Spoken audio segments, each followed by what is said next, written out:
What is going on, everybody? Welcome to Top Shelf Fandom. And we are getting a little bit of kickback right there. Let's wait for that to stop, and hopefully we will be good. Where is that? I think that's probably coming from. Look at me. That's an amateur move on my part. Hold on 1 second. And there we go. What's going on, everybody? Justin Thomas here. It would seemingly be for the first time I've ever done a stream with that little rookie mistake. I had my YouTube pulled up, but I am here with Steven Keslowitz. Am I pronouncing your last name wrong? We talked for about 20 minutes of me just rambling, and I forgot to ask that question. Hi. Thanks for having me on. That was it. Keslowitz, though, right? Keslowitz, yeah, that's perfect. Yeah, that was it. Probably, I can tell you nice guys. Probably not perfect, but yeah, we'll get there. So, author of The Digital Dystopias of Black Mirror and Electric Dreams, Why You Better Call Saul, The Tao of Jack Bauer, The World According to The Simpsons, and this little guy in the corner as well, The Simpsons in Society. Do you want to just let everybody know a little bit about yourself? I know you have a few other works as well. I have some moderators in the chat, which I'm very thankful for, that will be linking your work. It's also in the information. Everybody know what you're all about, my friend. Well, thank you very much for having me on. I'm an attorney and I practice intellectual property law. And I've written, as you said, several books about pop culture, also one book about my grandparents and the Holocaust. But for the most part, pop culture and analyzing it from, various perspectives, political, socioeconomic, legal. And I've tried to focus on shows that I believe have deep meaning and can teach us something about the world around us. The latest one, The Digital Dystopias of Black Mirror and Electric Dreams, focusing on technology and the potential deleterious, harmful effects that it could have on us. And because of its pervasive use within society, I thought it was important to outline the ways in which pop culture can teach us and show us some things about the potential dangers. Yeah, absolutely. So what type of law do you practice? Intellectual property. So I was at a large law firm for about 6 years in New York, and then I switched to an insurance company. So I generally work. I used to work on M&A deals, mergers and acquisitions, but now I do licensing, software contracts, trademark disputes, patents, domain names, things like that. Deal with any fair use? Fair use, sure, absolutely. And in fact, my story of becoming a writer started with writing my Simpsons book. I wrote the first Simpsons book, Simpsons in Society, back in 2003 as a college student, and I wanted to wear a Simpsons T-shirt on the back cover as my photo. And the publisher actually sent it over to a copyright lawyer and said, "Oh, you can't do that. Fair use prohibits you from using, or you're not permitted. It's an infringement, and fair use won't allow you to use that." But I learned that you can, of course, quote from the characters in the show as long as you analyze the quotes. So that was the concept of fair use. Started looking into that, decided to become a lawyer. And I definitely work in that field and help clients go through that analysis. All right, it seems that we are, for some reason. Guys, are we having... Says the stream is going in and out. I apologize. Hold on, let me take a look at this and see if that is the unfortunate truth or not. Thank you, OTDA, faithful, the omniscient moderator. This gentleman is literally everywhere. But let's see what's going on here. Let me check this stream really quick so I don't waste your time here. And let me pull it up. It looks like, are we back on? This is North Carolina I moved to, and I came from Detroit, and I don't think North Carolina's technology is that great, if that's any indication of how I think about North Carolina. So let's see. Let's see if we're back on here. And I apologize, everybody, definitely. Especially to my guest here. Let's see. It's dropping in and out. Let's just fix this really quick. Let me check my actual bandwidth here, and we will get this fixed so we don't so it's not all for naught. Let's see. And let me know, guys. Connect from that one. And let's see. Okay, we're on right now. It looks all right. Are we back? I think we're back. Right. Plagued with technical issues. All right, yeah, just let me know if that continues or not, guys, and I apologize. So we will try to make sure that that is not going to be a issue. All right, so really quick, we had Steven going over his actual profession, the details of it, what type of lawyer he is. He deals with trademark, he deals with fair use, and so forth. So you aren't per se a lawyer like Saul is. You don't practice the same type of law.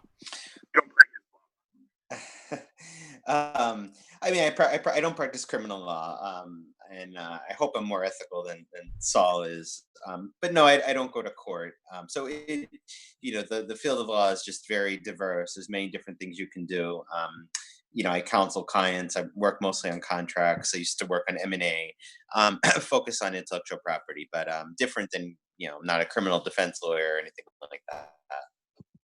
Yeah, absolutely. But you definitely have a very vast understanding and grasp on what it is to do what Saul is being depicted as. So I find that your approach to this property has been just fantastic. I've loved the 3 books that I've read. The Digital Dystopias, A Black Mirror, and Electric Dreams was really great for me. And then Why You Better Call Saul was a huge surprise to me. And I wanted to get into a little bit in a sense of, I thought it was going to be just a legal take on it. That's why I wanted to emphasize that, yeah, you are a lawyer. You are no part of law is better or worse. I wasn't saying that, but it's different. So, like I didn't know how you were going to approach this, if this was just going to be a straight legal take on it or not. But it was so refreshing when I found it to be more of a character study with your knowledge of the law injected into it. And I thought it really layered the book. And it's like so many people have knowledge of these properties, right?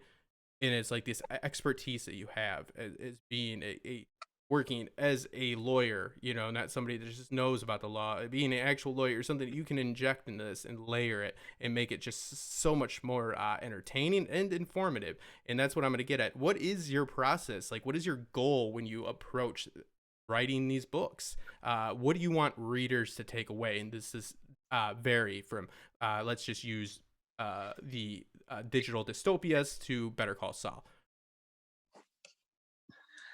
Thank you for the kind words.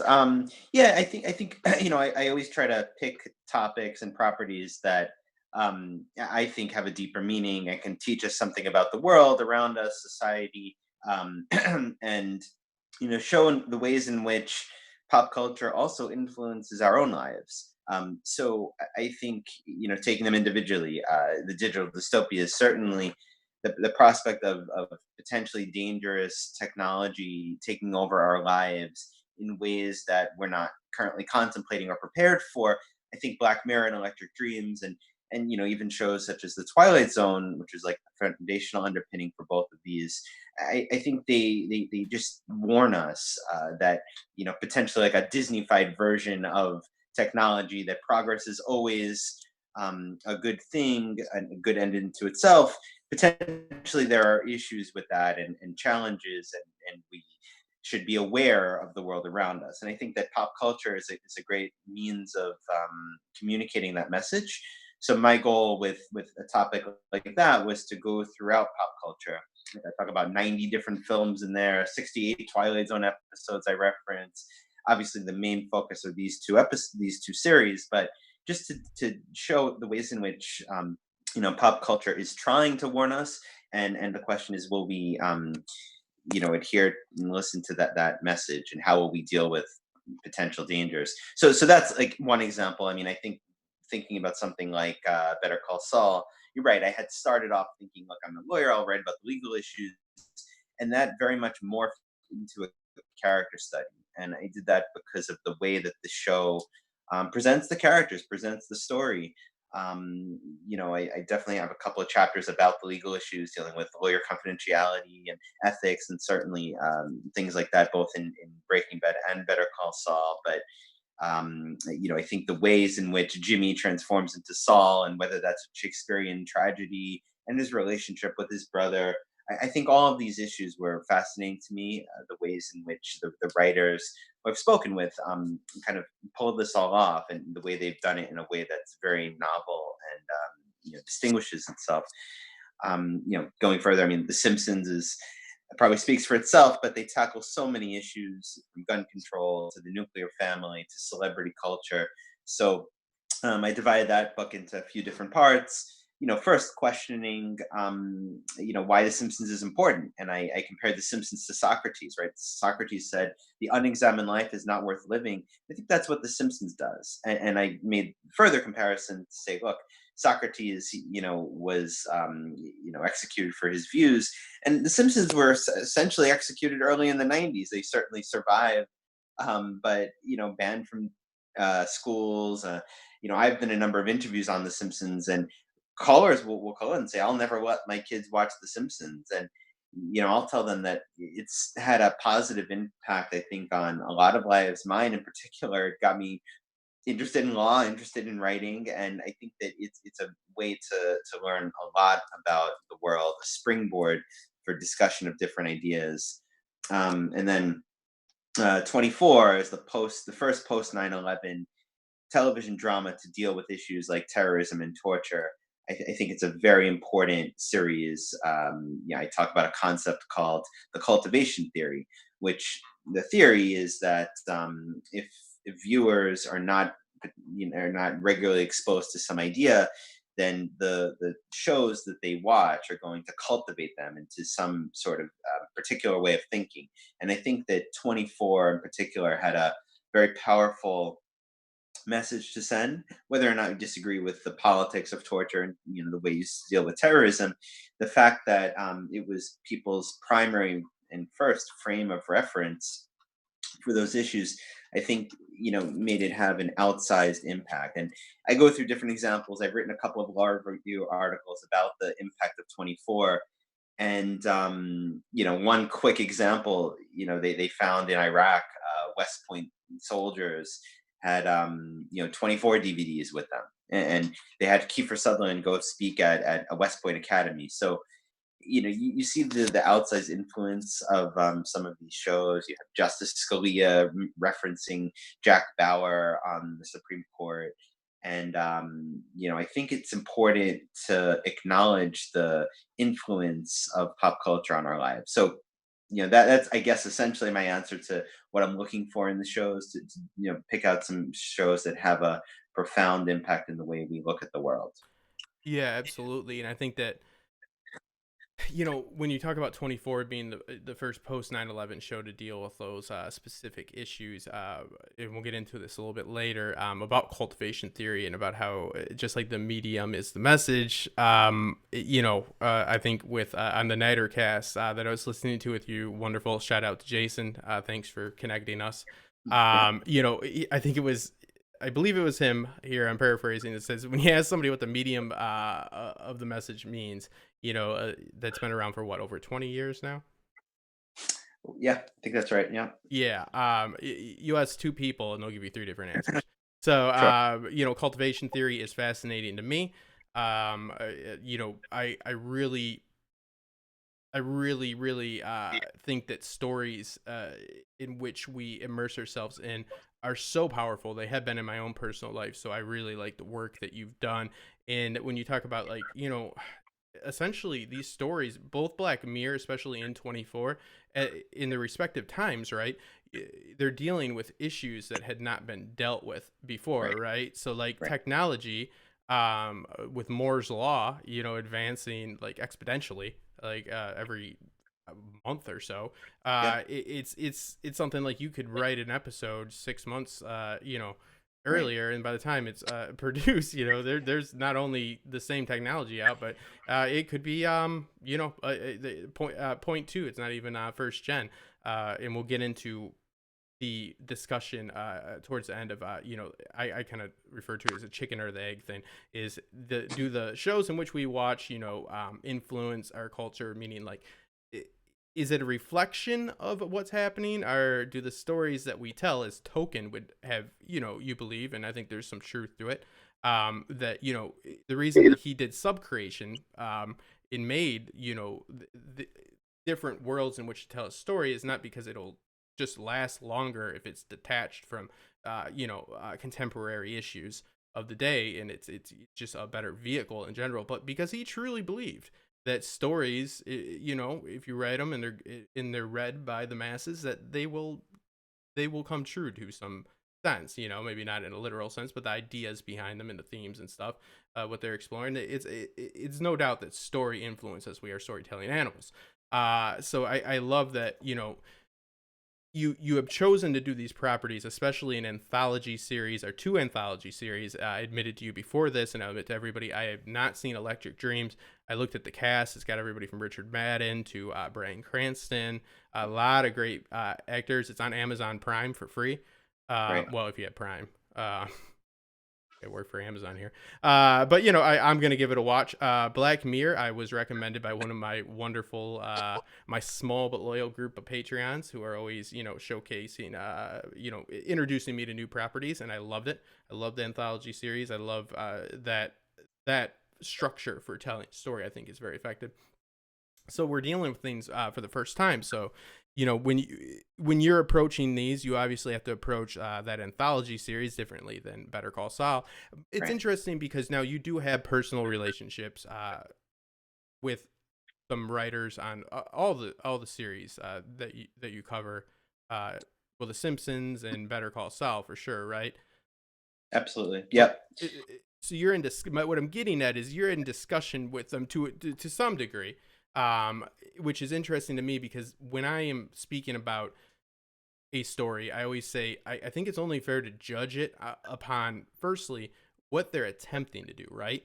And if they Right. pulled that off. Now, whether or not you enjoyed that is Mhm. that now you're that's the consumer, review right there. That is very, very valuable, and so forth. But to say that something is structurally flawed or it's a flawed story, technically, or whatever it may be, there's some of this high hyperbolic speech that comes out. It's like, first off, you have to kind of guess. That's the problem about what they're trying to do, because so many authors are just they're not very overt about what they're trying to do. They don't overtly come out and say, this is what I'm trying to do a lot. I don't know what the reason for that is. Maybe you have some insight. So having access to speaking to writing staff, do you get a better idea of where they're going, and do you feel that that helps you when assessing these stories and analyzing these stories?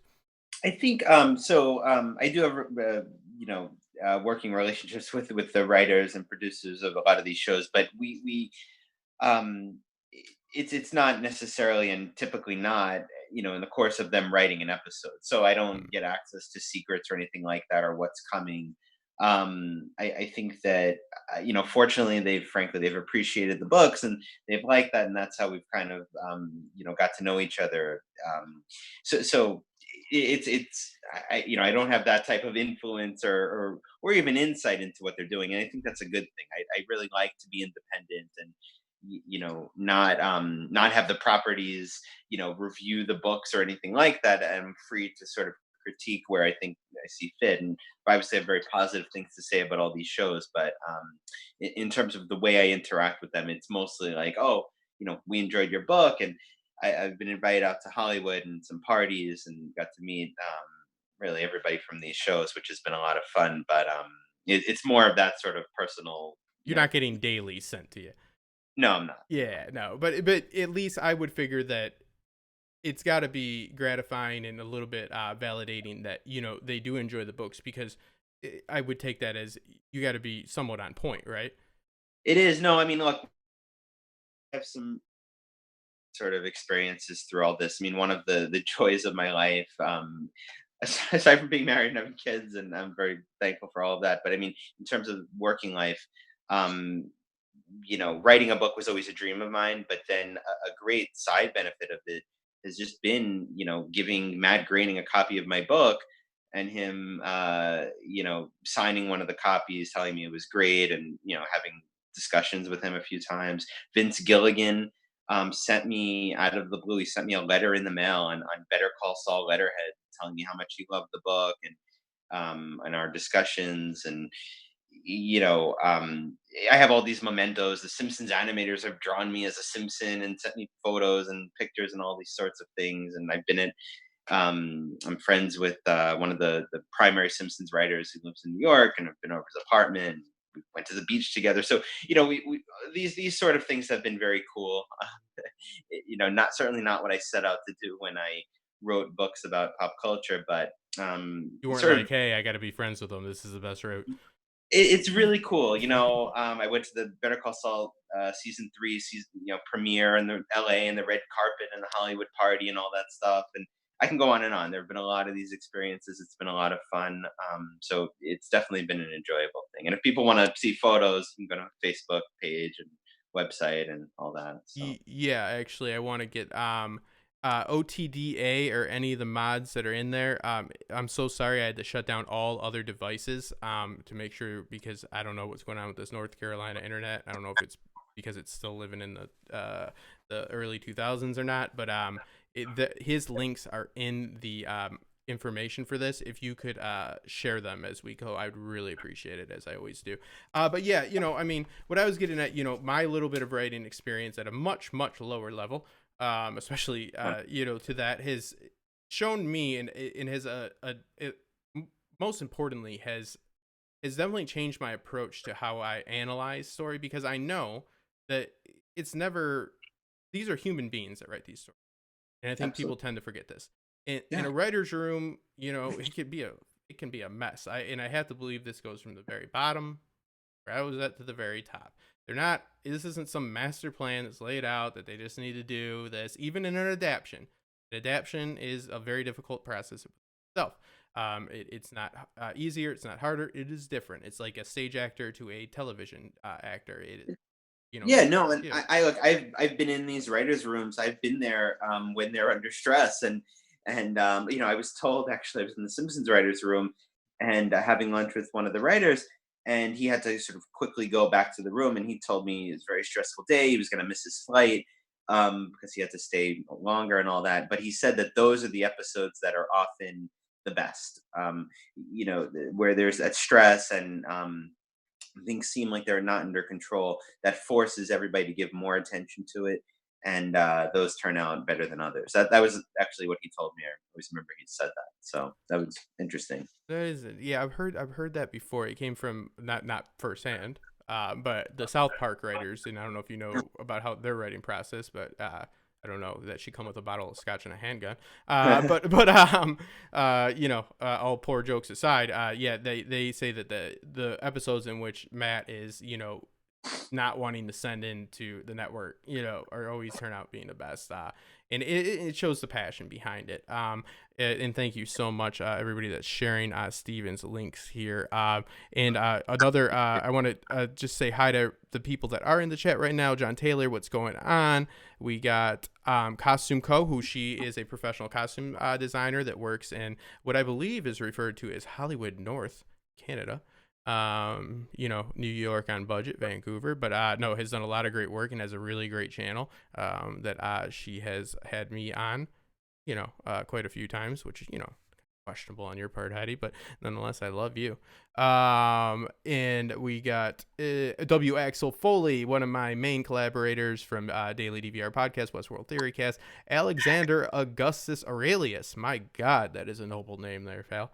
And yeah, thank you, everybody, for showing up and spread the word about this. We decided to do it live, like Bill Riley did, at the last moment here. So, hopefully those technical difficulties are done, but it is fascinating the approach that you have taken, because I said this to you off air. I'm a big fan of video essays, Wisecrack, Nerd Writer, Every Frame of Painting, Lessons from the Screenplay, so forth. Lindsay Ellis, and that's what in the take. I aim to do that eventually when I have more time, is to put out more videos that explore the broader aspects of story. I don't particularly enjoy as much doing episodic reviews, because it's like, oh, it's 8 Justins out of 10. It's like, what does that even mean? Right. But so your approach to this, with Better Call, why you should call Sal, I thought, first off, okay, with all of the unneeded prequel stories, like Solo, for example, nobody asked for it. Not only did nobody ask for it, but it was a Disney property and a Star Wars property that didn't do well critically or at the box office. It was like, okay, so Han Solo, how do you get his gun? They gave it to him. How do you get his name? They gave it to him. How do you meet Chewie? They were thrown in a jail cell or something. I don't know. Like, it's just all these unneeded nostalgia-driven plot threads. Now, my question to you is, and let me know if I'm on track here, why Jimmy? Is it because he was a character that was presented to us in Breaking Bad that gave us that comedic injection that was needed in the series, of course, but also, came off originally as just a complete scumbag? I mean, he was characterized as a complete scumbag. I would never say true character came out, but semblance of true character came out at times when his back was against the wall, as it should. And we started to see some humanity out of him, and we started to care about him. And even with all that, which I think is what really would justify, and I think that now it's kind of been proven that people do want to see it, doing a backstory for somebody or showing the backstories, because how did this guy, because there's the semblance of humanity there, he's not a complete shyster, or he's a shyster for ethical reasons, and maybe as a lawyer you can get into that every once in a while, but it made sense to me. But I'll steal your quote, but cite you something along the lines of building a shed next to a mausoleum or something, because Breaking Bad is beloved by myself and by many people, so to do a property that is branching off from it is very, very risky. So why Jimmy? Why do you think it works? Why did you choose specifically to study him, besides, because reading your novel, when I saw that you spoke with Peter Gold and you told me you're taking that new twist on it, I started to wonder what this book would look like if it was just a legal approach. Not that, Right. because there's a lot of it in there, but it's just injected Yeah. throughout every chapter. You lay it out very beautifully, but it's like, did you hold back on the legal and so forth? I just gave you a 3-parter. Why Jimmy? Why, how did you go about it? And as far as the change midstream, that you had the benefit of speaking with the writer of the show. How would the other version? Yeah, I mean, all great questions. I think that Jimmy is Saul is presented on Breaking Bad as, you're right. He certainly injects comedic element into the show. He does seem pretty empty though and soulless, right? So he's certainly not as evil as Walt, right? But who is this guy? Who is this person that is sort of, he doesn't seem to care about anyone or anything, except for getting money. But what is his end game? Is this just an empty person? So if you start with that idea, that the Breaking Bad writers, if they're going to choose a character to who to examine and find out how this person came to be, it's fascinating that they chose someone who was that empty and gave him so much depth. So it really, the way to contrast, the same person, Jimmy and Jimmy as presented in Better Call Saul, and Saul Goodman in Breaking Bad is really that, one has a lot of depth, and the other one has none of that. And the first impression we get of Saul Goodman, I think you're spot on in terms of the way you described it. He's sort of just this person there that's adding some comedic element to it, not really adding.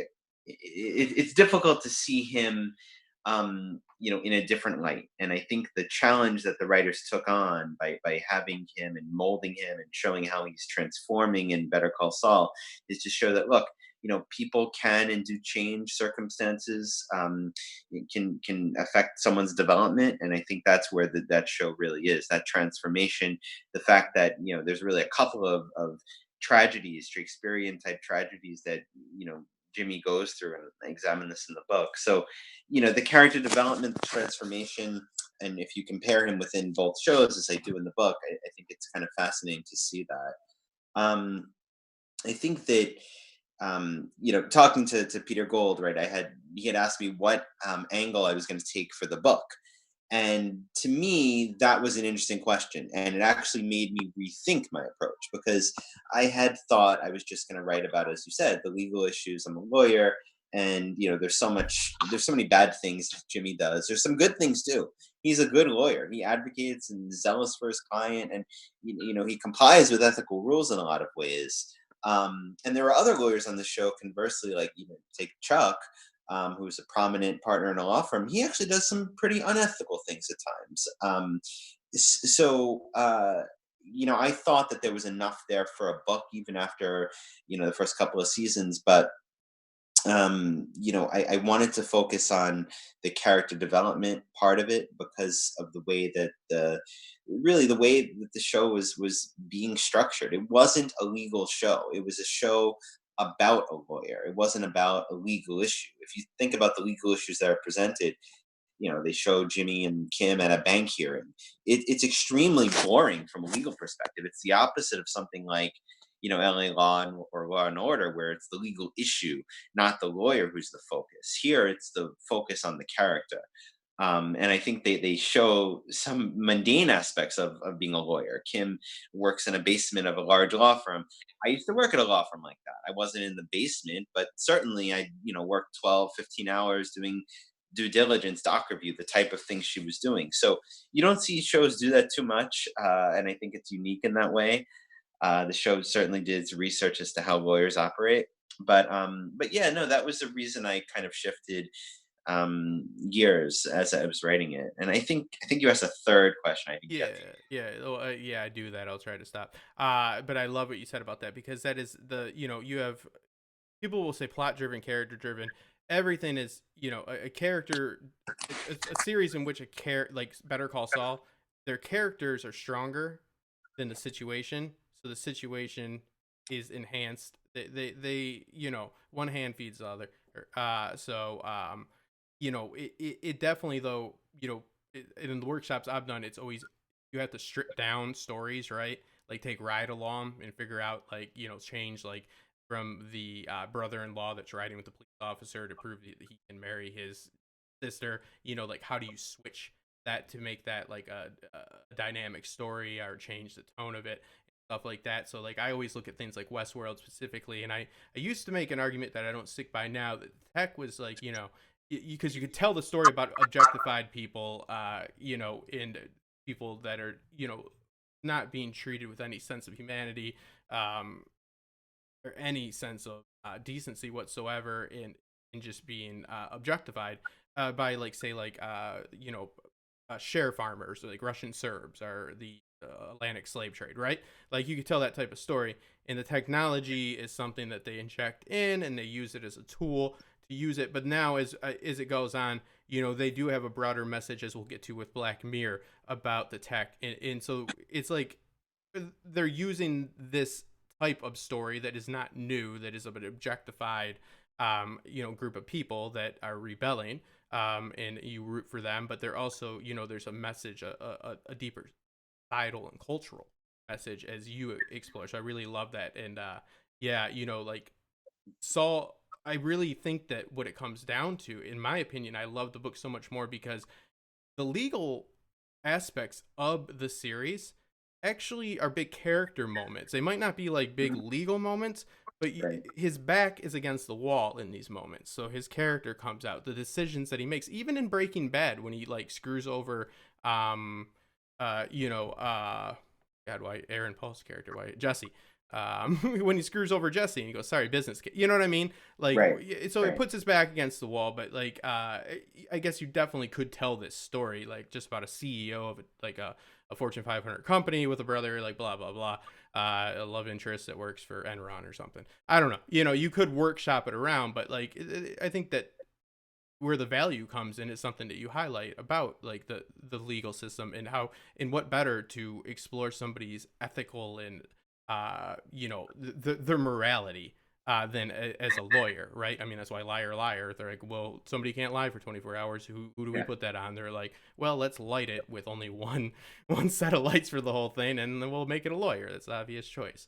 My loophole on that is he doesn't have to tell the truth, he's just can't lie. So uh, gotcha, liar, liar. But yeah, no, I really love that aspect of it. And my last part of that three-parter was, why you ended up going with Jimmy and what the book would have, because you already answered that. I'm sorry. Mhm. What the book would have looked like Oh yeah. if it just would have been legal, because I don't think that there's not enough there. I just think Right. like was it an instance of you felt like, okay, there's absolutely not enough there, or it just you felt like it wouldn't work as well?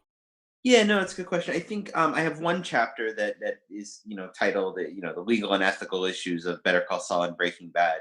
My original idea was to expand that chapter. So there's a lot of minutia, right? Things that you take the Kettlemans in Better Call Saul. They were basically being flipped around by Kim and Jimmy, and they were talking to each other, and the lawyers were talking to each other about the clients, and it wasn't clear at times whose client they actually were. And lawyers aren't allowed to disclose confidential information of, prospective clients, future clients, current clients, former clients. There's all sorts of rules, and the rules are different. And it seemed like in a coffee shop, and while they were smoking cigarettes in a garage, they were potentially violating these rules.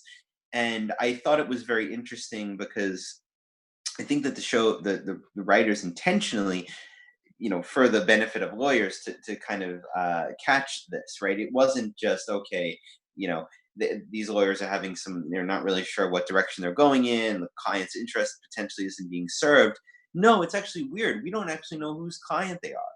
And if you're a lawyer, that's kind of interesting. And they're throwing in these little moments. So I originally thought a book about all of that would be a good idea. As I was writing it, I felt that I covered, you know, I would say all of the legal issues, certainly all of the legal issues I wanted to cover within that sort of lengthy chapter, and that the rest of the book could focus elsewhere. But initially, one of the challenges of writing a book, you sort of outline it, and the show is still continuing, so the show wasn't over, and I had to think a lot about that timing and talking to the writers and their opinions about when I should come out with the book. That was actually influential on my process.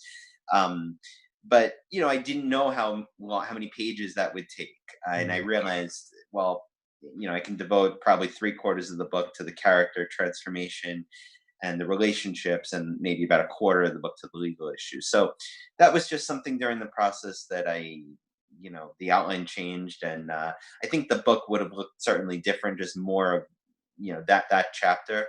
I don't know if there was enough there at that point to expand that into like a 300-page book, though. So Yeah, in absolutely. I mean, if you want to see all of my attempts at screenplays and all that, you have to go to the dump because they're in the garbage. So that was something that I just found very interesting as somebody. I have in no way the key to success. I have the key to failure. So like that change midstream was inspiring to me because it shows, because your writing is I find it to be fascinating. I find it to be thank very you. well done, and I find it to do what these types of properties should do. This left me wanting to go and watch more Better Call Saul. This left me wanting to go and watch more Black Mirror, explore Electric Dreams. I, like I said, have just started the 24 book.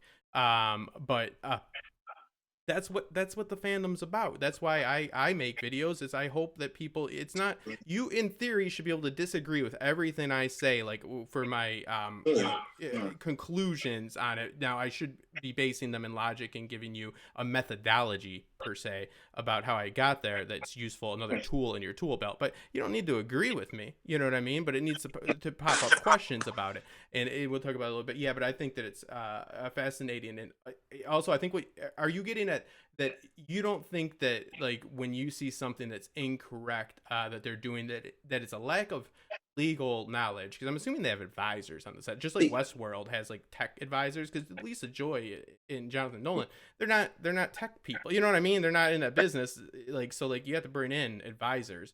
they do. Yeah. Yeah, no, they absolutely do. I mean, I know for a fact Better Call Saul actually hires some lawyers to serve as consultants on the show, and that's something that's, I think, very common. So yeah, no, they absolutely do.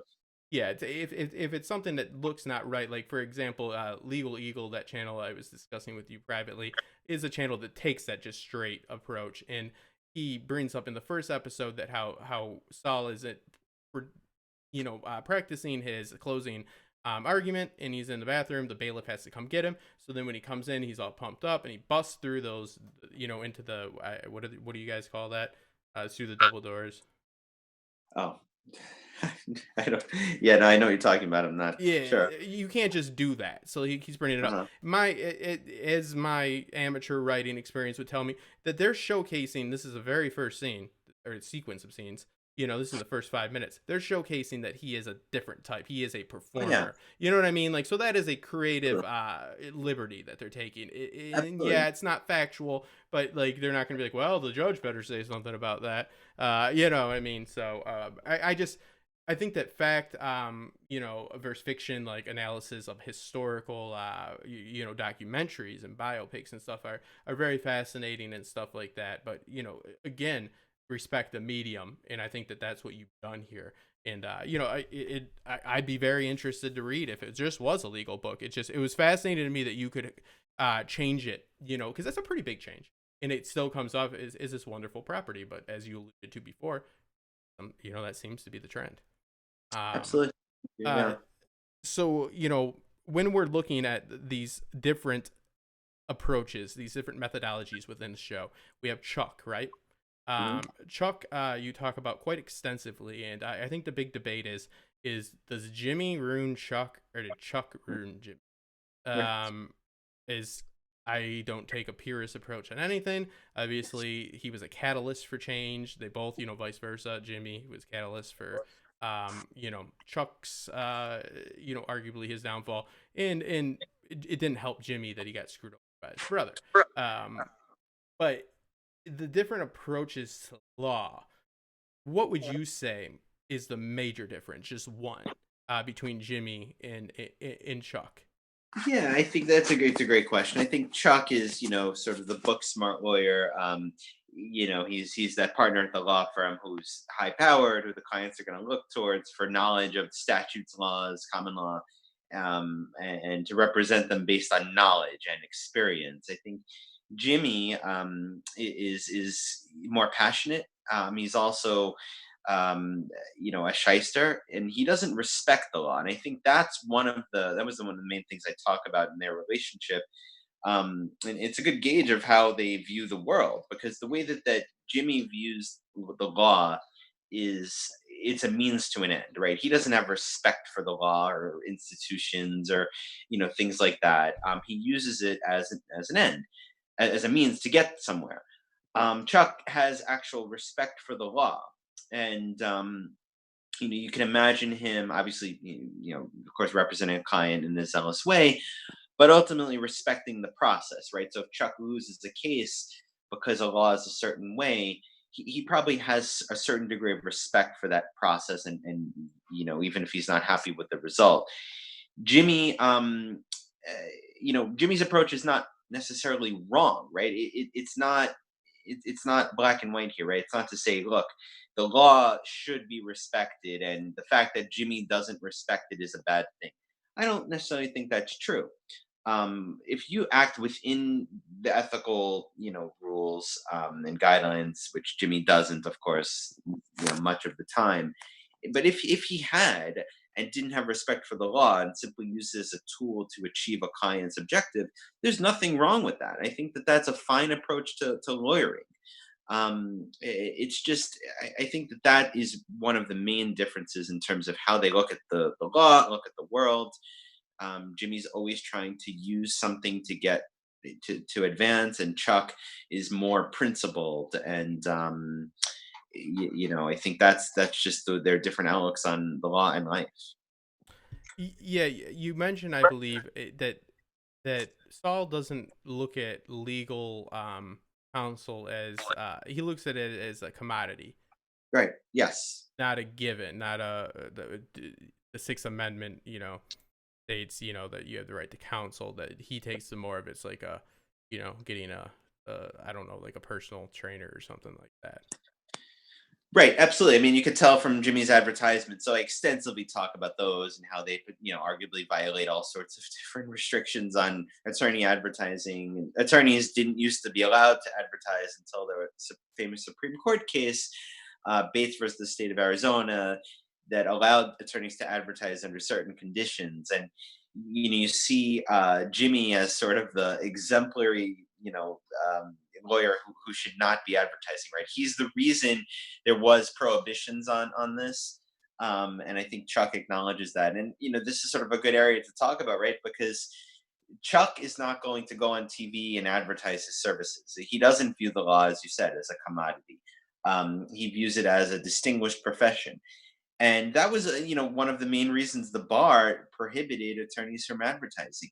Jimmy has a totally different perspective on this. It's simply a job. He's getting paid to do something. And, why shouldn't he be able to advertise his services in a tacky way? And, people can come down differently on that. I'll tell you, I mean, I've, over the years, of course, worked with attorneys who have different perspectives on the law. um and you see different personalities, and you see different tax, right? I haven't been in solo private practice, so I've never advertised, or anything like that. When I was at a big law firm in New York, the last thing they would do is advertise in a way that Jimmy's advertising, because they're not going to go down to that level. But I think, the fact of the matter is, law is a business. It's just that the certain lawyers, won't acknowledge that, right? They're above that idea. So, I think you see that there, and it comes through in the advertising and their different approaches to their, showcasing their legal services also. He's a hindrance on the prestige, the Yes. perception of the. Correct. Yeah, that's, and you're right, because and you do see him do that tacky, almost ambulance chaser Yeah. esque, commercial, but then he does go and help the elderly and so Yeah. forth, as you speak about. So I think that it's very well done. And again, uh, the key to story is empathy. So can we understand now? Chuck is a very unlikable character. I'll admit that. I do, but I do see, like, I understand why he thinks he has to Mhm. do what he's doing, and that's what matters. And I see that, he also, he yearns to have that type of wit that Jimmy has. He tells that joke to his wife in the Right. flashback, and it doesn't. So, it's Right. everybody, like Mr. Rogers said, if you knew everybody's story, then you don't need anybody. Um, That's absolutely right. I think, one of the great debates about Chuck and Jimmy is, did Chuck's treatment of Jimmy cause Jimmy to become Saul, or did Chuck simply know what we don't know because we don't know Jimmy as well as Chuck does, right? Maybe Chuck is simply observing Jimmy through his whole life, right? He gets him out of jail. He's ripped off his father. I mean, all sorts of things that have happened. Chuck is aware of all of this before the audience is. And as we watch Chuck, I mean, this is the backdrop to his relationship to Jimmy. It's maybe he's simply warning us about who Jimmy is, right? He's not taking any nonsense, any bullshit, and it seems cruel to us because we're not in Chuck's shoes. And of course, then the counter argument, right? I think on the surface level, it does seem that Chuck's treatment of Jimmy exacerbates who Jimmy is, right, and is influencing him to become Saul and give up any prospect of becoming an ethical, reasonable, legitimate lawyer. So that's, I think, one of the interesting debates that you see in that relationship. Yeah, absolutely. And we'll get before we move on to the Black Mirror, the childhood, which I think is, if you're gonna do two catalysts, you're gonna do the father situation. Yeah, But yeah, I love what you just said there again, because you know, it just says, is Chuck dismisses him, and it seems like he, like you said, we are walking, they choose who is on the ground, boots on the ground for the story, whose eyes we're seeing it through. We're seeing right. it, through the perspective that shows Chuck in this way. It's not through Chuck's eyes. Right. So it's context is king. But also Chuck says something that's very telling, about like when Jimmy apologizes to him. He says, "Why are you apologizing? Because it doesn't mean it's pretty much, actions speak louder than words. You can keep messing up and apologizing, Yeah. those words, and we've all been there. But, I've been there on both sides of it, in life. You mess up in a certain situation, you keep messing up, and you realize you're like, hey, it's put up or shut up, and it's kind of a good thing. So maybe, it's not, once you find that out, which is great storytelling, because that comes after you find out about his betrayal of, Jimmy at the law firm. Is you find, his reasoning for that is because, yes, he did, because we're like, why would he do that? His brother finally got his shit together. He's finally doing the right thing. He literally did the whole move his your way up from the mailroom, which is like an idiom, like pull yourself up from the bootstraps. It's something like doesn't happen. You know what I mean? I'm saying doesn't happen, but it's just like a cliche to a point. So like he literally does, like, like the American dream, and he still screws him over. But then it's established within the context of the story, because it's not a psychoanalysis. With you go with what's in the story. That's what I love about your books. You're not speculating wildly about like what their childhood could. It's like we see what we see, we have to use it. That's the way the medium works. So it's like he sees him continuously do the right thing for a while, and try to repent or whatever, get some sort of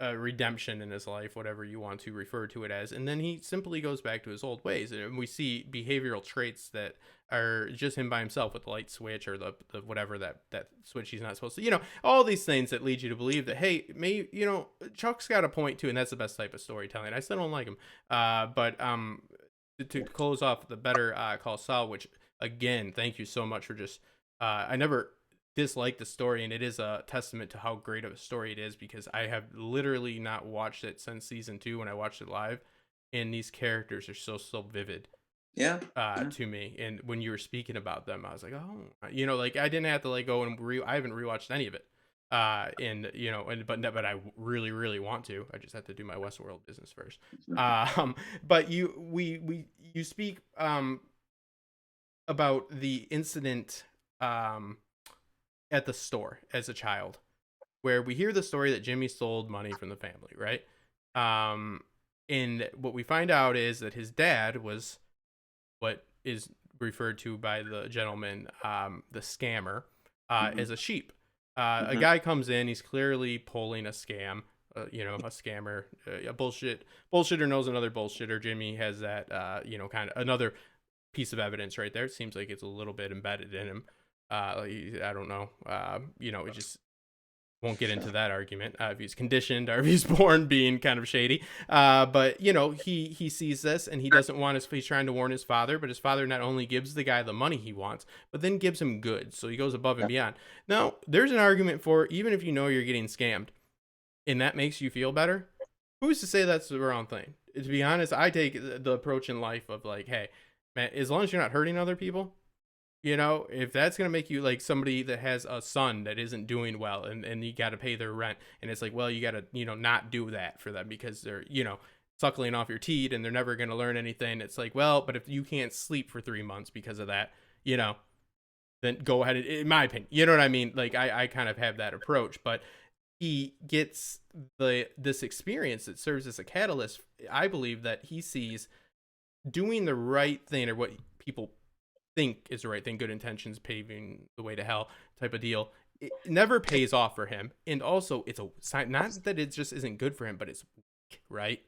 It's Right. weak. So this sense of ethical behavior, it goes against him on two levels. First off, it's a sign of weakness that's embedded in him, and he really has shame. It's like, I don't know if you've seen Game of Thrones, but Tywin Lannister becomes who he is because his dad is taken advantage of by the other lords. He eventually goes and kills a whole family off. Reigns of Casimir. So like this is an incident kind of similar to that. Like this is it he embraces this ideal that, if you are gonna, if you can't tell who the mark is in the room, that it's you essentially. So you bring that up and you connect those, and I think that combined with Chuck's, it is a recipe for disaster. But at the same time, I think it's fair to say that he didn't have to go to Chuck's firm, right? But what makes it great storytelling, and on that is he wants a connection with his brother. You know what I mean? So it's all these conflicting motivations that have good, but then there's still the fact that he's kind of shady and all this. So yeah, it's just been it's just embedded in him from the get go that type of behavior is not becoming of a efficient man, a proficient man, a strong man. And plus, let's face it, he never really gets like any type of good result off doing the right thing. Like he literally always gets dicked. So it's reinforced by, not only does this not help me personally, it also is a sign of weakness. So Yeah, and I think that's right. And look, I mean, I think it goes back to the idea. I mean, he views the law, as you said, as a commodity, and he goes through life in a very transactional way. So, and you see that to the extreme in Breaking Bad, right? Because in Better Call Saul, he's still sort of struggling with, the fact that he has something in him that is empathetic, right? He goes towards the elderly, and aside from the times he did some bad things, he was genuinely working in their interest often. But when you view the world in a very transactional type of way, that's gonna then lead you to probably veer off course from a moral perspective. So I think we see some of that. yeah, absolutely. Yeah, and guys, the links are in the live chat, so make sure to get the why you better call Sal. I think what the Kindle version is $3.99. Two, yeah, it's a 2.99 now. I think. Yeah, the Kindle is 2.99. Yeah. Yeah, it is literally equivalent to like 14 episodes of like Wisecrack or something like that. For breaking down these episodes and stuff like that. It's really, really a great read, and it's gonna make you do what these properties should. So moving on to an anthology series, I will, because I have not seen Electric Dreams. You can elaborate on it, obviously. But Black Mirror is a property that I find fascinating, a property that I think is a great a great example of something that I've come to realize, that using satire and using the absurd and things that don't take place in our reality, say the near future and stuff like that, are the best vessels Right. for truth. It's truth devoid, it's fact, truth devoid of fact, right? And it seems to be very, very um it just seems to be the best way to go about like conveying a message, right? It's an efficient way to say something. um do you have any commentary about an anthology series like Black Mirror, and do you think that they have a set predetermined message that they are for sure going for every single episode? Or do you think it's just a general idea of fun stories that deal with tech, and what comes of it comes of it? Because in my experience, writers rarely will say that they are writing something that has a definite meaning. I think you're definitely right about that last point. I mean, the creator Charlie Brooker has basically written off the idea that he's even slamming technology, or that the show is about technology at all. And I talk about that in the book. I think I'm wearing a shirt right now. Right, his most famous quote for the show is, "It's not a technological problem we have; it's a human one." So you can even debate if this show is about technology or it's about human nature, and I think that's a big part of what I talk about in my book. Do we blame technology for our issues, or look inward at the creators and users of the technology? Are they a reflection of ourselves, or is it simply that there's a few developers out there and creating it and accessing it, and we access it and it changes us? I think that's an interesting debate, as well. I think that the best episodes of Black Mirror and Electric Dreams are those that come closest to our own existing current reality. Rod Serling from the Twilight Zone, I talk about him a lot in the book and the show. He was known to say that he likes to write about you know times and years, that are not too far in the future, right? Things that are potentially going to happen. If you notice, I mean, Black Mirror, Twilight Zone, they're not set in the year 2500. Um, I think that as you said before, it could be a situation where they're developing a show, and 6 months later, not only that technology comes out, but something even more extreme. And we see that. We see through the different episodes, the show Nosedive, where we see social media obsession in Black Mirror. We I write in the book. I mean, in China and Venezuela, they have very similar practices where there's a social credit system and folks are denied benefits based on social media rankings. So we see these parallels within our own world and these worlds, and it's frankly pretty scary. At the same time, I think that there's just probably not one underlying message. I think that there are some that are more uplifting than others. San Junipero, where we see the digital transference technology, where human beings, their brains are placed on computer servers. Arguably that's a very positive development. I think I poke holes in that idea as well, because I think there can be dangers to it. But certainly that was one of the more uplifting episodes, and others are certainly more dreary and depressing. So, I think it's interesting to take the series as a whole, but also analyze each episode on its own. Which the medium is perfect for as an anthology series. Do you watch Westworld at all? Because your argument for the consciousness fits perfectly for what's happening in Westworld. They're trying to map consciousness. No, Frank, I know you work on it, and it's on my list. I haven't seen it, but certainly I read about it in the course of writing this book, so it's definitely on my list. Well, why don't you stop hanging out with Bryan Cranston, Peter Gold, and these Simpsons writers, and do something of worth and watch Westworld, please. All right, be a professional. All right. No. Yeah. No. It's that chapter specifically spoke to Westworld. I actually tweeted about it. I was like, all right, I was like, this is because I am really doing my grind for my Westworld push here. And I was like, okay, great. This is like really connecting with, the same ideas. Now, with Black Mirror, we see a lot of instances where it usually does end poorly, right?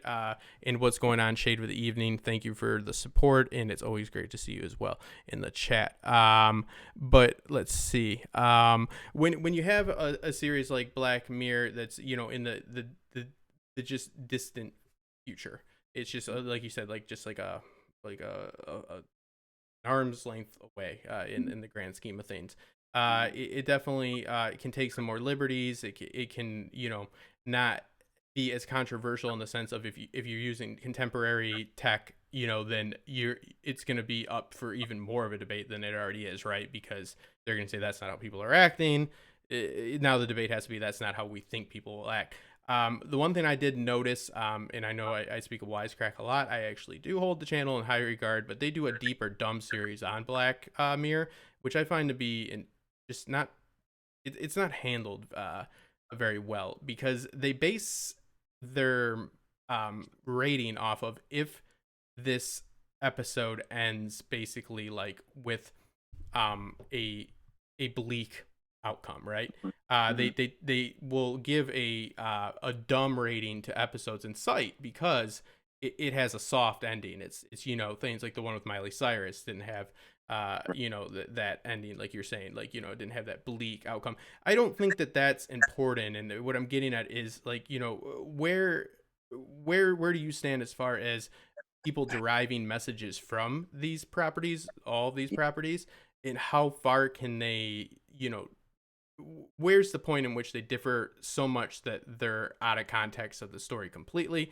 Um, because you have people that just are so dead set on Black Mirror seemingly be bleak because it's a dystopian tale. I'm fully aware of dystopia means, but I don't think that's necessary. I think it should show the dangers, but also it should just pose questions. That's what's great about Right. these properties. You should walk away with this doing investigative, research and look into the real issues of the world. That's why I love shows like Vikings. That is not historically accurate at all by any means. It doesn't try to be, but it gets me to go learn about history and then read the Norse Yeah. sagas as well.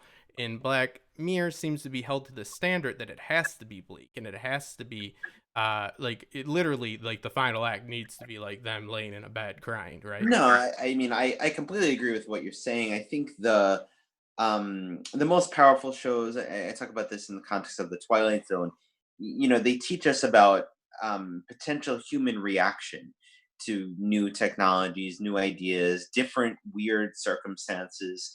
Because really that's what, and again, I go back to the Twilight Zone, that's what that show is about, right? It's not necessarily about those weird twist endings or aliens conquering the world. It's showing how human beings would potentially react in a certain situation. I think that's what we see with Black Mirror and Electric Dreams. If we are presented with a situation where we become even more obsessed with our phones, or I don't know, our computers are hacked, and somebody's taking us all around the city and forcing us to do things with under threat. Things that are the issues are sort of caused by technology, tied to technology, but the underlying theme is how will we react and respond if and when some of these things happen. And I think that by showing the way in which people, you take an episode where they, until we learned about the twist ending and hang the DJ, it seems like people have relinquished their total free will in terms of who they'll date and marry. I mean, how would we react to something like that? If there were a technology out there that was better than eHarmony, right? It was something that, it was everybody agreed that this is the best technology. This is going to work for creating relationships. Would Grinder. we? It's Grinder. Yeah. You're thinking about Would Grinder. yeah? Would we give over our free will to something like that and ignore our own impulses? Right. So as we watch the characters and they deal with and struggle with technology, it's watching the innovation that's interesting. Certainly, say, wow, that's an interesting piece of technology.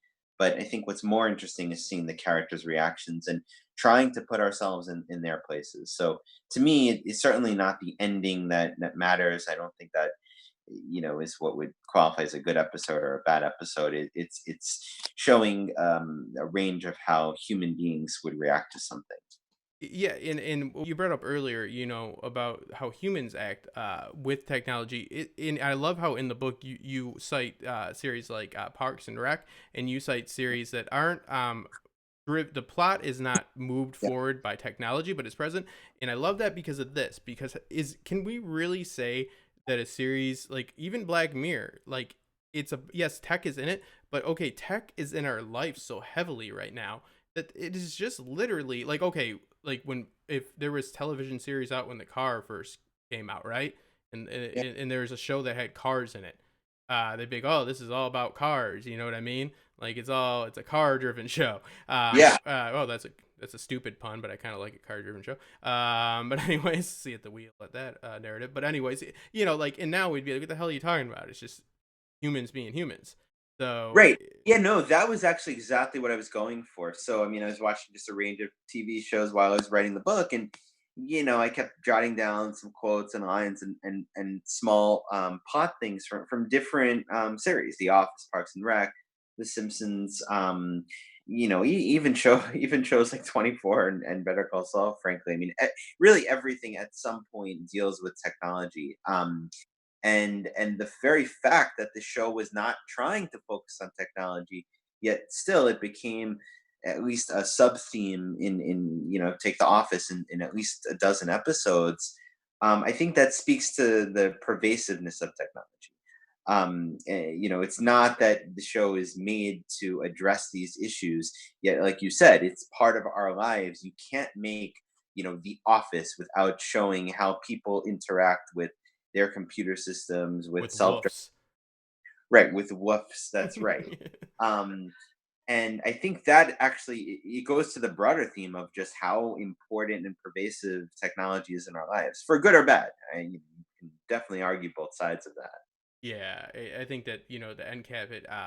There is an I've heard by I think it, it definitely was somebody that I respect and I'm not talking down, but I heard the analogy of like maybe we're making too much out of this, and maybe this could have even been you ingested so much lately. But like, how would we have looked at it if like it's a 14th century show and they're like looking like at the technology they had and they're like, whoa. I think that that's not really apples to apples because of the way the like I said, like the I think it's like the Moore theory. Like I said, I don't have the statistics in front of me, but how it's exponentially growing more than anything. You know what I mean?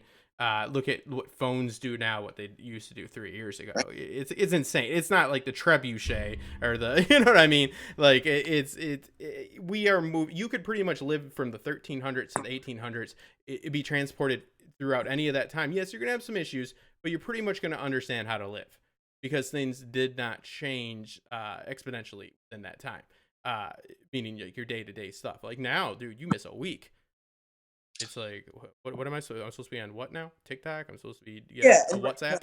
and that leads to all sorts of like broad societal implications. Don't need to be too political about this, but you think about the presidential election, the issues people are talking about. Andrew Yang was the candidate, just dropped out. He was the one who really talked about the issues like automation and the way that our economy is changing. And often politicians are slow to react to realities on the ground. And I talk a lot in the book about the legal system. You think about issues like dealing with Facebook and Amazon, Google, and the way in which they manipulate data, violate privacy norms and all that. And Congress is completely incompetent to deal with these issues. When Zuckerberg goes up on the Hill, I quote in the book, there was a congressman who asked him how they make money. And he said, we sell ads, and there was some muted chuckles, right? But the people who are making our laws are not able to effectively regulate or control. And you can argue, look, from a libertarian perspective, maybe there should be less control. But the problem is the issues are not even on the table in terms of for the people who are making these decisions. So one of the things, a hopeful if my book gets wide enough reach, if it gets into the hands of whether it's decision makers or just an informed citizen base, right? To just be aware of some of the dangers, right? Some of the things that not only these companies do, but the developers of technology who are often producing technology not because they should, but because they could. It's something that you see the tech titans talk about. I quote in the book, Elon Musk and others who acknowledge that they're often not thinking about potential implications, ramifications of what they're producing, and that they're producing as much as they could because, frankly, that's human nature. And I talk about Frankenstein, Dr. Frankenstein, and unleashing a monster into the world, right? You see this throughout history. And I argue this is on a different scale because, like you said, the world is changing so quickly, and people, in my view, are like not ready for what's coming and what's existing, and we're not even aware of how it's consuming our lives. So that's obviously a negative view of all of this. There is a positive take, but certainly I think Black Mirror and Electric Dreams go towards those issues. Yeah, and you do a good job of bringing up the positive. You bring up about like the red line reports and in the way in which because it's essentially a workload issue in a lot of cases. But like you said, it's being aware of these issues and just acknowledging that something bad could happen and that we need to be careful. There's something called the I believe it's called the technology gap. It's something that Jenkins is advocating for with his, he has his whole. I'm blanking on his. Is it convergence? Yeah, convergence theory is what Jenkins, but it's also with information gap in which they're trying to get the school systems to change the way in which they teach. Because let's face it, they're teaching people to still be conditioned to work in factories and pretty much be dead behind the eyes. And they are leaving technology. They look at technology as something that children should do on their own time, meaning unregulated, unsupervised, and they should not be using it in the classroom. When even, I'm a few decades too late, but I can speak to the point where everything that I'm using on this computer right now, and this is not that like expensive of a computer, but OBS is exactly when I was in school what a production room was. What the booth was with how I can go from scene to scene, switch and pull up graphics and have multiple audio inputs. This is the same technology that used to be a 36 switchboard and all in working off an Avid. You know what I mean? Like all this technology combined, and people are producing things at what would be considered professional levels. And they're, yeah, I mean, we're running a little bit out of time here. Medium message is a big issue. It's like, a lot of junk is created with this technology, but at the same time, it's some pretty damn high quality as far as production junk, and they're learning skills, they're learning networking skills and stuff like that. And in the not supervised, that is not only risky because of the implications that Black Mirror brings up, that has a lot of social and psychological issues that can you know come up with dealing with these that they can appear, but also like they're not informing the children the best they can to deal with the world. It's like we're ignoring that this is something within our world, right? It's a problem. It's not a toy anymore. It's not a Nintendo. Right. I mean, look, and it's very interesting. I mean, I talk in the book about there was the digital divide where it used to be wealthy neighborhoods, wealthy children got access to technology in schools, and there's a gradual movement away from that. If you look at Silicon Valley, and the New York Times did like a report on this, um, in areas where think of the tech centers of the world, you actually are beginning to see less technology in schools. And what's interesting about that is I think that the folks who are in the know, the Steve Jobs and Zuckerberg's, right, who I think it was Steve Jobs who didn't let his children use a cell phone before they were 14 or something like that. The people who are in the know are distancing themselves or distancing their families away from technology, does speak volumes. But I agree, of course, it is also essential to the extent you need technology in your lives, to not leave children unsupervised and to be aware of potential dangers. I think that the main issue, um, I think that Black Mirror gets at, if I had to sum it up, it's difficult to sum it up, right? Because there's so many different, takes and perspectives in the show.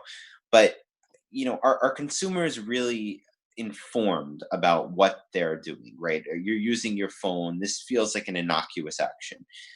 You're, driving a self-driving car, not driving, I guess, or you're in a self-driving car, and, it feels safe, and it doesn't seem like that's harming anything or anyone. But there are a number of different perspectives and ways to look at all of this, right? When we press a button on a phone, it doesn't mean that we're in control of that phone. And you can argue the phone controls us because it's so tied to everything we do.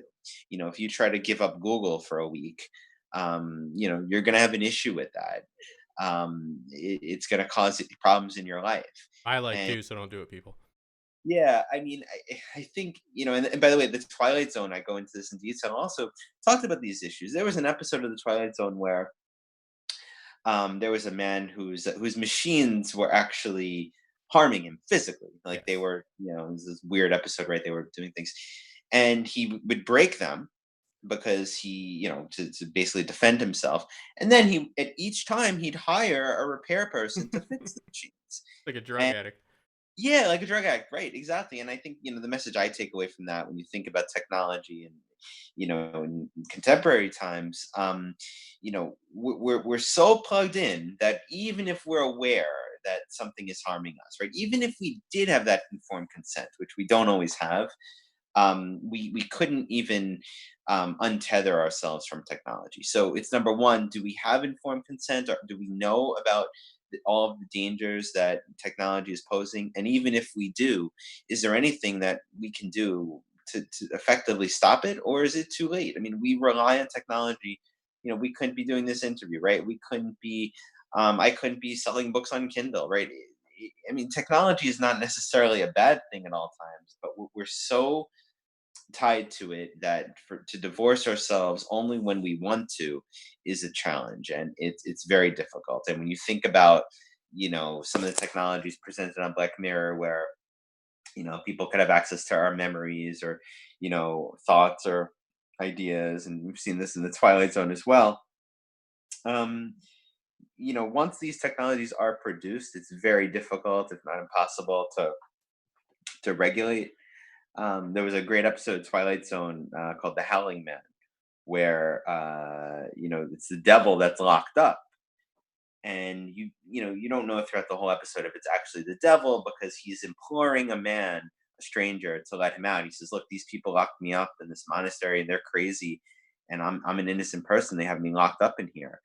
And the man struggles throughout the whole episode, and spoiler alert, he lets him out, and then of course he is the devil. And the idea, Rod Serling's commentary at the end of that is, people can catch the devil, but they can't lock him up forever. Feel the same way about technology. You can regulate.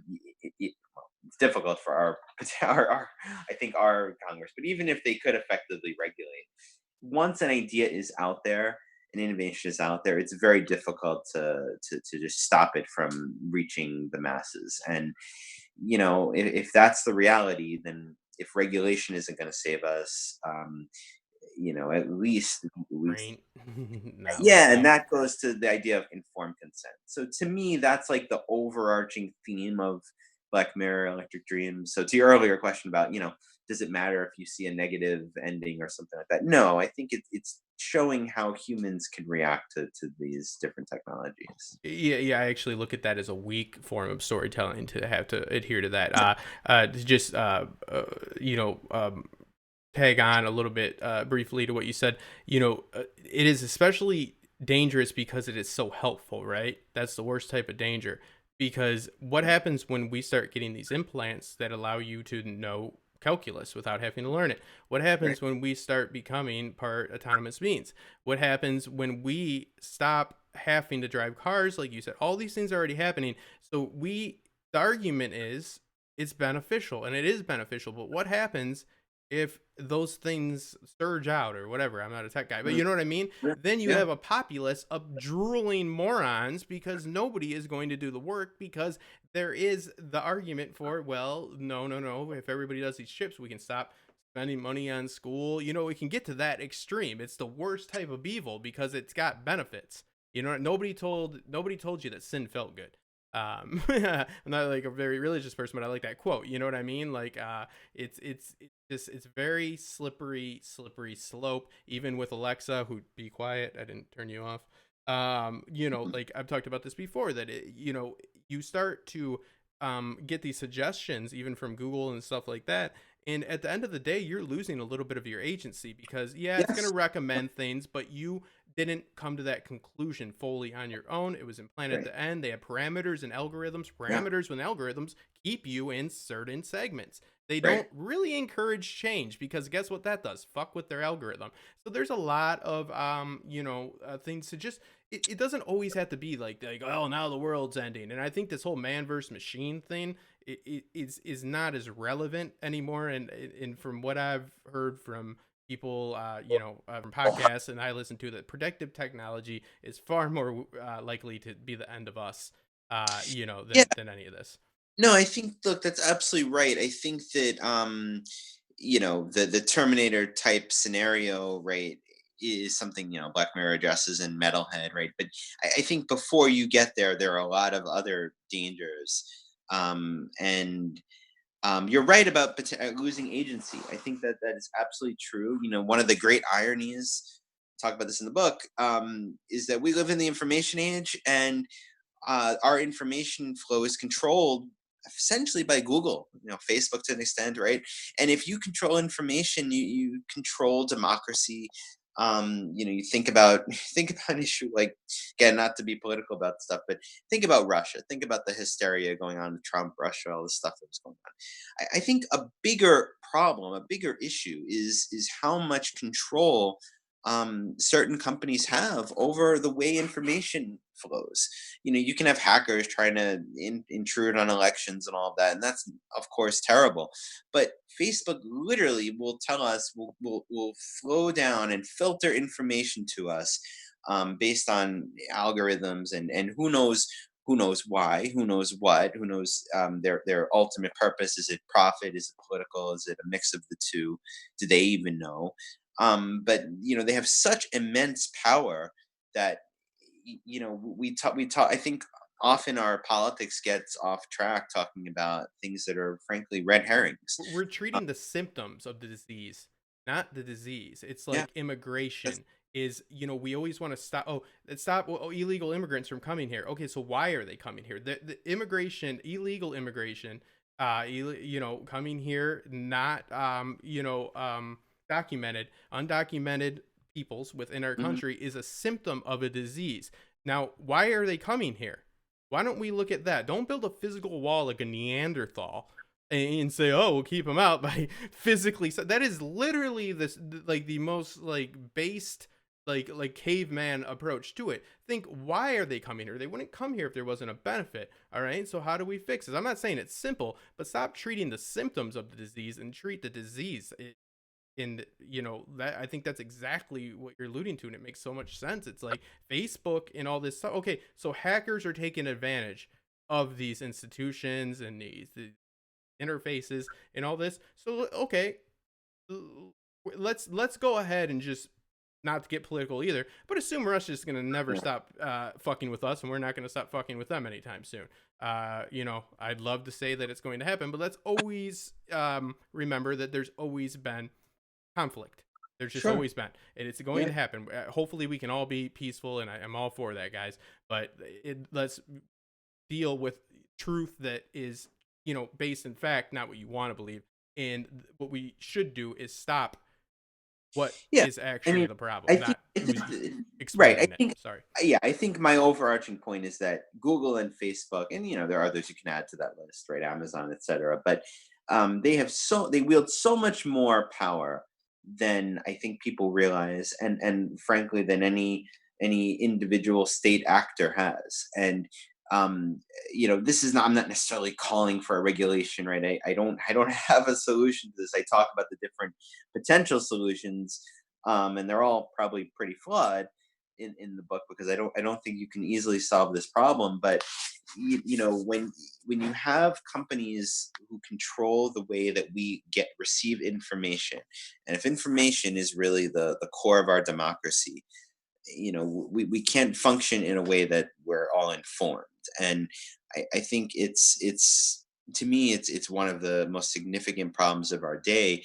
Black Mirror and Electric Dreams, you know, address this at a high level, and I think that you know, they're like a dark response to a Disneyfied view of the world. You know, I talk in the book about the Carousel of Progress, which is Mm-hmm. the longest running show I think in the history of the world, actually. And this is at Disney World. It's presented at the World's Fair, where you have this family of robots, and you know, you see them. They just go through different scenes. They age, and the technology ages with them. They get new innovations as they get older, and the family's still together, and everybody's happy, and everything is great.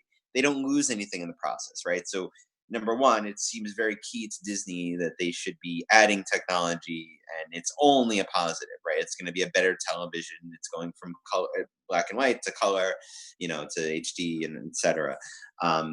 It's you know, micro ovens to microwaves to whatever, right? It's always getting better. They're never showing anything negative.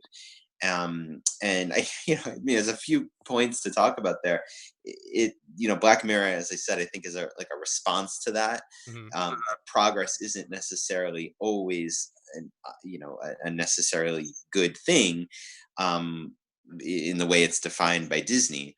I think the other point is the ironic part of it all is that these are robots, and humans are not needed to put on this show at all. So I just think that it's helpful in our pop culture to have those perspectives, right? Not to say Disney is entirely wrong, not to say Black Mirror is entirely wrong, but to have those competing ideas and to have the consumer understand that it's in the corporate interest of a Disney to show that technological progress is a great thing, and Black Mirror is a response to that. And if it seems too gloomy at times, it potentially is because Disney is overly sunny about some of the issues. Yeah, So when their stories have injection of like implications of rape and a lot of like terrible, the classics are some of the worst frightening stories when looking at them as an adult. But no, I agree. It doesn't need to be all doom and gloom. But anytime you table a conversation and make yeah, something taboo to talk about, you just halt progress, right? right. And I just told I think you present this very well in the book. Again, we'll be closing up here, guys. But I mean, these books. I'm going. I did. I obviously was speed reading through. And I wanted to, have some prep and some idea about your writing before this. But I mean, I did Better Call Saul. Just there's a meal break and that now I want to go and reread it because I'm sure in that time that I missed some stuff, but it was just it made me ask questions, and that's what I enjoy. I'm never looking for somebody to give me answers because I'm past the stage of thinking anybody has answers. I like people that use logic and use common sense and are intelligent, and they come to rational conclusions about things, and then I can make up my own mind, and the methodology really works. I also want to say, here be dragons. Thank you so much for the super chat, $5. I just got out of my D&D game, wanted to come show some love. I'm gonna watch from the beginning. I will be on your channel tomorrow night. We're gonna be talking about fandom, how our fandom differs from any other fandoms. We cultivate art in a way that other, if you're a fan of a sports team, we're not diminishing or minimalizing it, but it is very unique. The fandom in which I embrace and has changed my life for the better and got me out of my club DJ years, which were not healthy or anything like that, and how powerful story is. And I know Vanessa Cole lent some art for it, so it's going to be a very interesting conversation. Not talking about the details of these properties, but more talking about the culture around them. And so forth. So a lot of Henry Jenkins going to be coming out of my mouth. And what's going on, living my rep city, and as well as I believe Costume Co. In Canada we call them refugees, not on. Yeah, I'm very. Let's not get political. I'm very liberal. Yeah, I think if it's an issue, it's probably an issue financial, and have taxes come through, figure out a way to do that. Don't build a wall. Again, treat the disease symptom. Yeah, couldn't agree more. My final, since I have you here, this is a little bit for me and a little bit for other people. I know that there's a lot of people that are aspiring writers out there. My buddy Hacks just published his first book. Which for a first book was fantastic. And what, in your opinion, for formal training, I have my bits and pieces here from trade schools, and I don't know if you know what Second City is, but you know what I mean. Those, it's I'm not getting a literary arts degree or a journalism degree or anything like that. What would be your advice for aspiring writers, whether it be novelists or screenwriters? From what I've heard, journalism is the way to go because it kind of teaches you just to write, whether or not you're inspired. It really just gives you good. It provides you with a good work ethic, from my understanding. What is your advice as somebody that is a lawyer? And please, if I ever really need you for fair use, answer the message. I'm joking. I know my pillars of fair use, but no, as somebody that is a successful lawyer, and a successful author, I find that to be very inspiring, and I would love your insight on what you would recommend for somebody, whether it's a formal route or non-formal. Yeah, no, thanks. I would, I mean, my personal, right. So I'll start by saying that the best advice people that you can give is to say, don't follow everyone's advice to the letter, because you sort of only know your own path. I was not an English major or anything like that. I was a political science and philosophy, political science major, philosophy minor. I was always interested in writing. It's just something I always loved. And, I was also interested in pop culture. So to me, just my background was I wrote an article about The Simpsons for my college newspaper because someone asked me to. They said, "Hey, can you write something about Simpsons? Let me do that." And I decided to expand it into a book, and I did that. And I originally self-published that book, and what happened was an agent contacted me and said, "Let's sell it to a big trade publisher," and we did. And from there, my writing career was kind of born, alongside going to law school and all that stuff. So I was lucky in that way because I didn't really know much about the profession or anything like that. And an agent contacted me. So I think that in terms of training, I mean, I didn't have that formal type of training. I don't think it's necessary, certainly for nonfiction. Law kind of lends itself to, debating issues and thinking about things in a different perspective. And then, as you said before, I mean, I certainly don't like, and I try not to at all really shove opinions down, right? Because that's certainly not what I do in the writing. It's not what I do in law either. I think that I try to keep ideas and issues open ended for discussion and debate. So to me, that was a natural kind of fit, writing, law, and they kind of go well together. Certainly, taking an English class and being an English major cannot be a bad thing. Creative writing, all of that, I'm sure, is great training. I can't speak to it because I didn't do that. But law provided a good amount of writing. I think just in terms of the publishing career, and you know, unfortunately, getting an agent is kind of a very important aspect of That um, was a literary agent, right? yeah, literary agent. And look, she contacted me, so this was a very good, unique situation, because it's difficult to get an agent. And she read about my book in a newspaper, and thought we can make it bigger, and that's what we did. But the new book, the Digital Dystopias, was published by an academic publisher, who you don't need an agent for, right? You can just go to an academic publisher if you have a topic of interest, and if you are going to treat it in a reasonably scholarly way, you can obviously pitch that. It helped. I mean, I had some other books, so that background helped to get published. But um, you know, there's different avenues to take. Like I said, there's the self-publishing, the trade publishing. The Simpsons book was published by one of the largest publishers in America. So that was a different experience because they helped with publicity and things like that. But I think the only advice you can possibly give is pick a topic you're passionate about. If you like to write, you obviously write and outline, come up with ideas, try to find an agent. And if you don't have an agent, you can certainly pitch those big trade publishers, and if not, you can publish in different ways. I mean, I think one of the great things about technology is that there are publishing services where they'll print books as they're sold, basically, and you can pay for your own publishing. So there's different ways to go about things. I think being with a traditional publisher obviously has its advantages financially and otherwise, but it's if you're passionate about something, nobody can stop you from writing.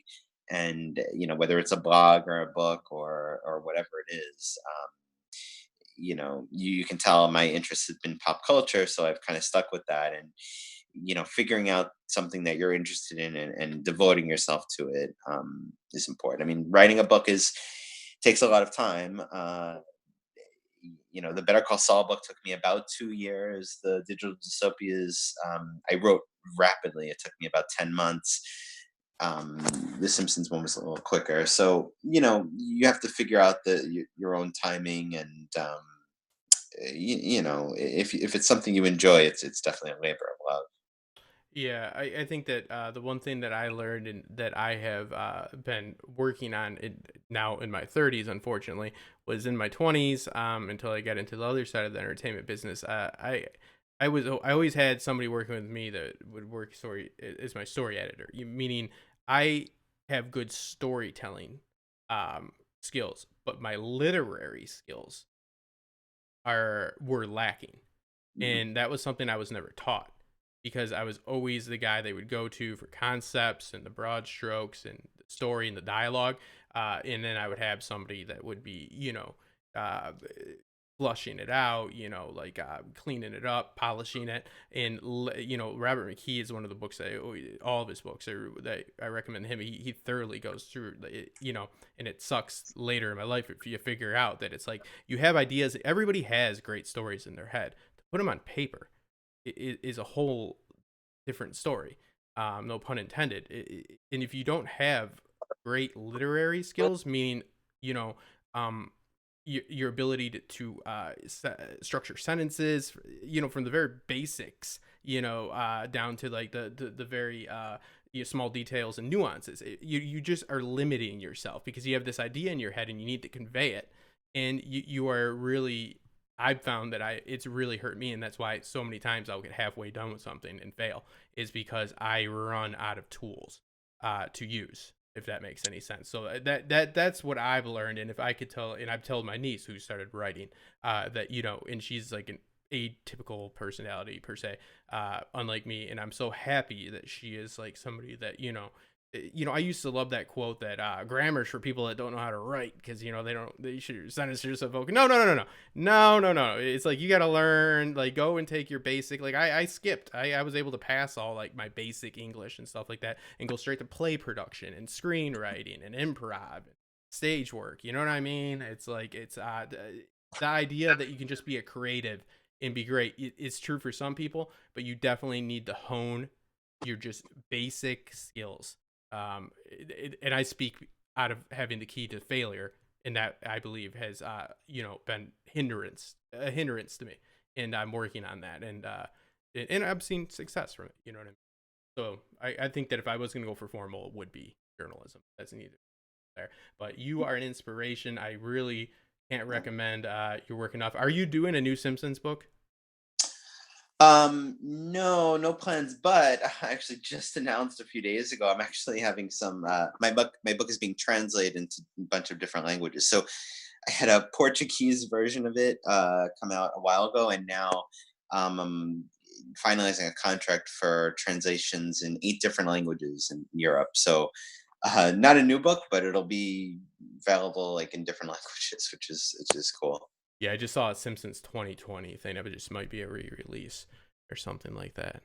But yeah, I look forward to getting, and I know that on your website you have signed versions and stuff like that. I'm definitely going to get some hard copies, because maybe we'll do another stream down the line. I won't spend your whole night here, but yeah, you have some interesting, because in the books that I just went through, the Simpsons are mentioned quite a bit, and you make some very valid points about how they represent a family, and again, it speaks to the whole, the Simpsons as this crazy, wacky cartoon can speak more to family life than, say, a show that is actually trying to, like, I think you sourced the Cosbys, for What a Family. No, they're not buying it. So satire and parody is sometimes, again, truth devoid of fact. So I can't thank you enough. The links are all in the information below, as well as the chat. Thank everybody for coming. Living My Rhapsody, thank you so much too. She is a self-published author, and she has quite a few books herself, and hopefully will be on a panel at Kind of Thrones with me, fingers crossed, as well as a lot of people here. So yeah, it's really inspiring to be able to meet somebody like you that's willing to speak to people within the fandom about your work, because I truly believe that the people that are longing for something to immerse themselves in, after especially Game of Thrones and stuff like that, didn't well, and like these novels are your perfect mix of fandom and books that are thought provoking, and that's what I'm always. Yeah, I found them to be very easy reads, and very well laid out. You lay out 5 points at the beginning of the Black Mirror book about what you're going over. Like you just give it. It is somewhat academic, but it's not too academic. Like the other one that I'm reading from somebody else. Like, that's too much in the dirt. But like, you lay out what you're gonna propose and what you're gonna be talking about. So it's like, even if you want to skip to chapter 4, you can do that. In my opinion, I don't know if you recommend it, but in my opinion, I did do that a little bit, and I didn't see any issue with it. I thought that it had enough of a degree separation to work out. So it's a book that could be a coffee table book, or it could be like me. I sat there all ADD reading the crap out of it. So guys, they're $3 frickin' bucks for the Better Call Saul. I got, I think, for 10. So get them on the Kindle and read them.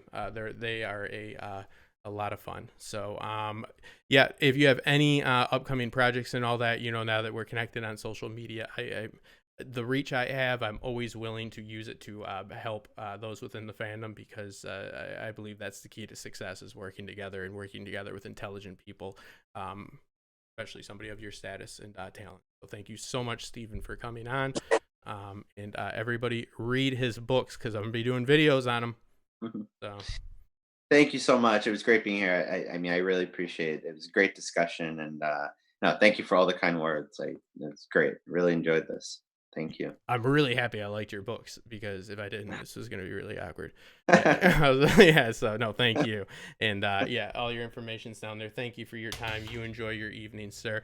Sorry for the tech problems at the beginning, everybody, but again, this is Top Shelf Fandom. Subscribe. If you want to support creativity, a great way to do it is on Patreon. I am not a full-time content creator. I'd like to increase the quantity as well as the quality of my videos. So $1 to $3 a month from you, if that doesn't, make a huge impact on you, and you're able to do it without missing it, because I love Starbucks coffee, as I always say, just as much as the next person. So it's a convincing argument to go that way. But yeah, $3 a month, if that's not gonna drain the wallet, consider donating, because it makes a huge difference for me to be able to afford to pay for my programs I use for editing, as well as take more time off to make videos, and collaborations with such as Steve. So, all right, guys, thank you so much. Subscribe, and we will see you soon. Tomorrow night, 6 or 8 p.m. At Here Be Dragons, I believe 8. So check us out there. We'll see you soon.